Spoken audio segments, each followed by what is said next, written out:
Hi everyone, how are you? Today I'm reading from The Borrowers by Mary Norton, and I will be reading the second half of chapter 12 into chapter 13. That evening, Arietti stood for hours on a stool underneath the chute in the kitchen, pretending she was practicing to get a feeling, when really she was listening to Mrs. Driver's conversation with Camp Furl. All she learned was that Mrs. Driver's feet were killing her, and that was a pity she hadn't given in her notice last May, and would Crampfurl have another drop, considering there was more in the cellar than anyone would drink in her lifetime, and if they thought she was going to clean the first floor window single-handed, they had better think again. But on the third night, just as Arietti had climbed down from the stool before she overbalanced with weariness, she heard Campfrel say, "If you ask me, I'll say he had a ferret." And quickly Arietti climbed back again, holding her breath. "A ferret!" she heard Mrs. Driver exclaim shrilly. "Whatever next? Where would he keep it?" "That I wouldn't like to say," said Campbell in his rumbling, earthy voice. "All I know is he was up beyond Parkin's Beck, going around all the banks and calling like down all the rabbit holes." "Well, I never," said Mrs. Driver. "Where's your glass?" "Just a drop," said Crampfurl. "That's enough. Goes to your liver, this sweet stuff. Not like beer, as it isn't. Yes," he went on. "When he saw me coming with the gun, he pretended to be cutting a stick like from a hedge. But I'd seen him all right and heard him. Calling away, his nose down a rabbit hole. It's my belief he's got a ferret." There was a gulp, as though Campfurl were drinking. "Yes," he said at last, and Arietti heard him set down the glass. "A ferret called Uncle something." Arietti made a sharp movement, balanced for one moment with arms waving, and fell off the stool. There was a clatter as the stool slid sideways, banged against the chest of drawers, and rolled over. "What was that?" asked Crampfurl. There was a silence upstairs, and Arietti held her breath. "I didn't hear nothing," said Mrs. Driver. "Yes," said Crampfurl. "It was under the floor, like, there by the stove." "Oh, that's nothing," said Mrs. Driver. "It's the coals falling. Often sounds like that. Scares you sometimes when you're sitting here alone. Here, blast your glass. There's only a drop left. Might as well finish the bottle." "They're drinking fine old Madeira," thought Arietti, and very carefully she set the stool upright and stood quietly beside it, looking up. She could see light through the crack, occasionally flicked with shadow, as one person or another moved a hand or arm. "Yes," went on Crampfurl, returning to his story. "And when I come up with me gun, he says all innocent-like, to put me off, I shouldn't wonder. Any old badger sets around here?" "Artful," said Mrs. Driver. "The things they think of. Badger sets." And she gave her creaking laugh. "As a matter of fact," said Crampfurl, "there did used to be one, but when I showed him where it was, like, he didn't take no notice of it. Just stood there, waiting for me to go." Crampfurl laughed. "Two could play at that game. I thought, so I just sits myself down, and there we was, the two of us." "And what happened?" "Well, he had to go off in the end, leaving his ferret. I waited a bit, but it never came out. I poked around a bit and whistled. Pity, I never heard properly what he called it. Uncle something, it sounded like." Arietti heard the sudden scrape of a chair. "Well," said Crampfurl, "I better get on now and shut up the chickens." The scullery door banged, and there was a sudden clatter overhead as Mrs. Driver began to rake the stove. Arietti replaced the stool and stole softly into the sitting room, where she found her mother alone. And I do have a picture to show you. And this is Crampfurl and Mrs. Driver. Here they are, sitting in the kitchen having their conversation. And now it's chapter 13. Homily was ironing, bending and banging and pushing the hair back out of her eyes. All around the room, underclothes hung and airing on safety pins, which Homily liked to use as coat hangers. "What happened?" asked Homily. "Did you fall over?" "Yes," said Arietti, moving quietly into her place beside the fire. "How's the feeling coming?" "Oh, I don't know," said Arietti. She clasped her knees and laid her chin on them. "Where's your knitting?" asked Homily. "I don't know what's come over you lately. Always idle. You don't feel seedy, do you?" "Oh," explained Arietti. "Let me be." And Homily for once was silent. "It's the spring," she told herself. "Used to take me like that sometimes at her age." "I must see the boy," Arietti was thinking, staring blindly into the fire. "I must hear what happened. I must hear if they're all right. I don't want us to die out. I don't want to be the last borrower. I want—" And here Arietti dropped her face to her knees. "To live forever and ever like this, in the dark, under the floor." "No good getting supper," said Homily, breaking the silence. "Your father's gone borrowing to her room, and you know what that means." Arrietty raised her head. "No," she said, hardly listening. "What does it mean?" "That he won't be back," said Homily sharply, "for a good hour and a half. He likes it up there, gossiping with her and poking about on the dressing table. And it's safe enough once the boy's in bed. Not that there's anything we want special," she went on. "It's just these new shelves he's made. They kind of look bare, he says, and he says, just pick up a little something." Arrietty suddenly was sitting bolt upright. A thought had struck her, leaving her breathless and a little shaky at the knees.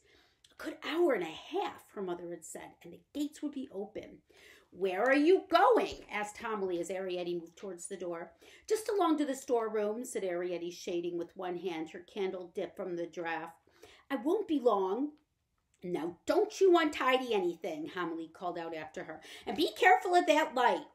As Arrietty went down the passage, she thought, "It is true. I am going to the storerooms to find another hat pin. And if I do find a hat pin and a piece of string, there won't be any name tape. I still won't be long because I'll have to get back before Papa. And I'm doing it for their sake," she told herself doggedly. "And one day they'll thank me." All the same, she felt a little guilty. Artful, that's what Mrs. Driver would say she was. There was a hat pin, one with the bar for a top, and she tied on a piece of string very firmly, twisting it back and forth like a figure of 8, and as a crowning inspiration, she sealed it with sealing wax. The gates were open, and she left the candle in the middle of the passage where it could come to no harm, just below the hole in the clock. The great hall, when she climbed out into it, was dim with shadows. A single gas jet, turned low, made a pool of light beside the locked doors, and another faintly flickered on the landing halfway up the stairs. The ceiling sprang away into heightened darkness, and all around was space. The night nursery, she knew, was at the end of the upstairs passage, and the boy would be in bed. Her mother had just said so. Arrietty had watched her father use his pin on the chair, and single stairs, in comparison, were easier. There was a kind of rhythm to it after a while, a throw, a pull, a scramble, and an easy upward swing. The stair rods glinted coldly, but the pile of carpet seemed soft and warm and delicious to fall back on. On the half landing, she paused to get her breath. She did not mind the semi-darkness. She lived in darkness. She was at home in it, and at a time like this, it made her feel safe. On the upper landing, she saw an open door and a great square of golden light, which, like a barrier, lay across the passage. "I've got to pass through that," Arrietty told herself, trying to be brave. Inside the lighted room, a voice was talking, droning on.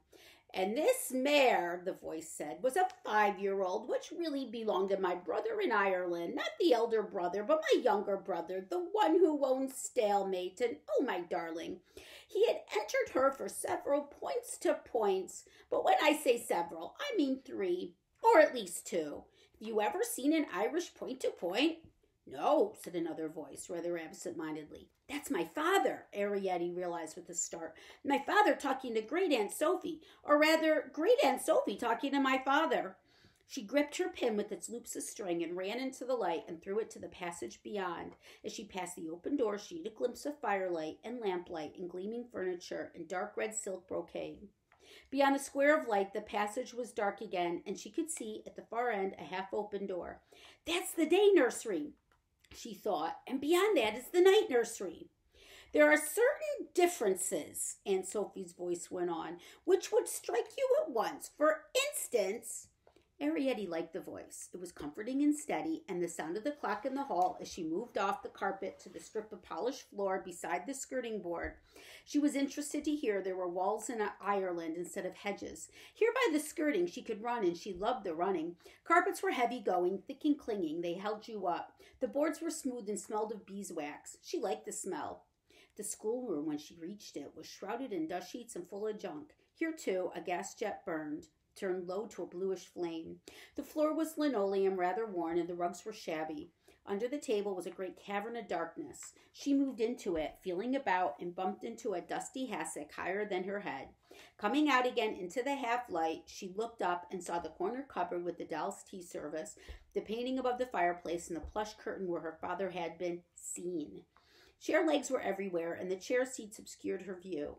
She found her way among them to the door of the night nursery, and there she saw, suddenly, on the shadow plateau in the far corner, the boy in bed.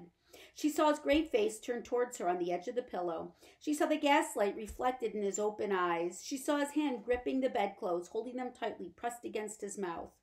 She stopped moving and stood still, and after a while, when she saw his fingers relax, she said softly, "Don't be frightened. It's me, Arietti." He let the bedclothes slide away from his mouth, and he said, "Whatty?" He seemed annoyed. "Eddie," she repeated gently. "Did you take the letter?" He stared at her for a moment without speaking. Then he said, "Why do you come creeping into my room?" "I didn't come creeping, said Arietti. "I even ran. Didn't you see?" He was silent, staring at her with his great wide open eyes. "When I brought the book," he said at last, "you'd gone. I had to go. Tea was ready. My father fetched me." He understood this. "Oh," he said matter-of-factly, and he did not reproach her. "Did you take the letter?" she asked again. "Yes," he said. "I had to go back twice. I shoved it down the badger hole." Suddenly he threw back the bedclothes and stood up in bed, enormous in his pale flannel nightshirt. It was Arietti's turn to be afraid. She half turned, her eyes on his face, and began backing slowly towards the door. But he did not look at her. He was feeling behind a picture on the wall. "Here it is," he said, sitting down again, and the bed creaked loudly. "But I don't want it back," exclaimed Arietti, coming forward again. "You should have left it there. Why did you bring it back?" He turned it over in his fingers. "He's written on it," he said. "Oh, please," cried Arietti excitedly. "Show me." She ran right up to the bed and tugged on the trailing sheet. "Then they are alive. Did you see him?"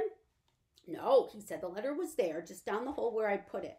He leaned towards her. "But he's written on it. Look." She made a quick dart and almost snatched the letter out of his great fingers, but was careful to keep out of range of his hand. She ran with it to the door of the schoolroom, where the light, though dim, was a little brighter. "It's very faint," she said, holding it close to her eyes. "What's he written it with? I wonder. It's all in capitals." She turned suddenly. "Are you sure you didn't write it?" she asked. "Of course not," he began. "I write small." But she had seen by his face that he spoke the truth and began to spell out the letters. "T-E-double-L," she said. "Tell your..." She looked up. "Your," she said. "Y-O-R-E?" "Yes," said the boy. "Your." "Tell your A-N-T..." "Aunt?" said Arietti. "Aunt? My aunt?" The boy was silent, waiting. "Aunt... L-U... Oh, Aunt Loopy," she exclaimed. "He says, listen, this is what he says. Tell your Aunt Loopy to come home." There was a silence. "Then tell her," said the boy after a moment. "But she isn't here," exclaimed Arietti. "She's never been here. I don't even remember what she looked like." "Look," said the boy, staring through the door. "Someone's coming." Arietti whipped around. There was no time to hide it. There was Pod, borrowing bag in hand and pin in the other. He stood in the doorway of the schoolroom. Quite still he stood, outlined against the light in the passage, his little shadow falling dimly in front of him. He had seen her.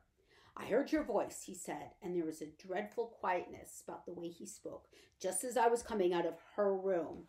Arietti stared back at him, stuffed the letter up her jersey. Could he see beyond her into the shadowed room? Could he see the tousled shape in bed? "Come on home," said Pod, and he turned away. And here is a picture of the boy handing Arietti the letter.